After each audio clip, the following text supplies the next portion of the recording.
The fictional pet service Bowza Wowza is trying to price their services. Bowza Wowza is a relatively new pet service, and they offer dog walking and pet sitting.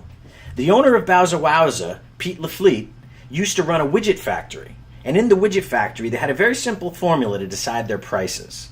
They would add up their costs to create a widget, and then add a profit margin on top of it, and that would be your profit. This is limiting and old school thinking, however, and it won't work very well with pet services. Bowza Wowza wants to instead price their services based on the value their prospective customers place on what they offer. To decide this value, they must consider a few things. First, they need to study the competition. They need to find pet services offering similar services and a similar customer experience. What is the competition charging? That's where we start. Secondly, they need to take a look at the differences between their services and the competition's. Are there any differences? And if there are, how substantial are they? If Bowza Wowza offers free grooming, let's say, to all pet sitting clients, that's a differentiator you can add value to. If they have a custom mobile app and the competition doesn't, you can add value there too. And vice versa, if the competition has these things and Bowza Wowza doesn't, you might need to price yourself less than the competition. And if you have the exact same type of services and user experience, you might want to charge the same prices. You're now seeing why I place such a large emphasis on finding contrast with the competition. These differences can mean more money in your pocket.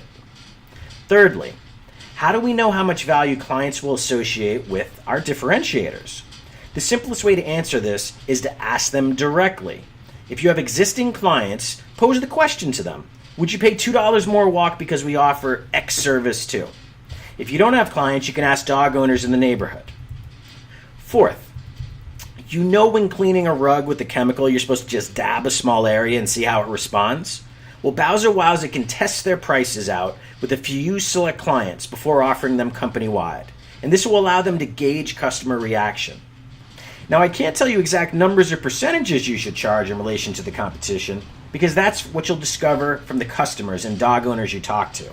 And by testing out your prices and services in the market will respond and tell you.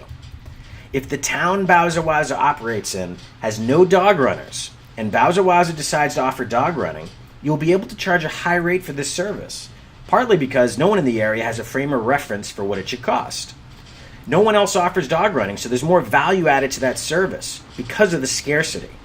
But in the end, again, the market will tell you how much of a premium you can add. Don't be scared to test services and prices with small groups of customers. The important thing is to listen, respond, and iterate, especially in the beginning of your service. Finally, does this mean if Bowza Wowza has superior services to its competitors, it has to charge more? Absolutely not. It just means they can charge more.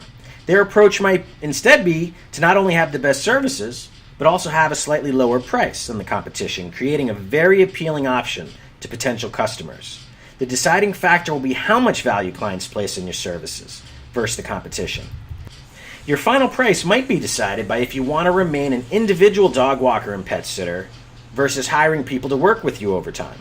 Personally, I think individual dog walkers and pet sitters can charge the highest rates because if clients obsess about how great you are with their pets, you have the ultimate model of scarcity and value possible. There's only one you in this world, and if the clients want you, they have to pay for it. Okay, so Bowza Wowza now has the basis for their prices, but how about their pricing model? We'll discuss that in the next video.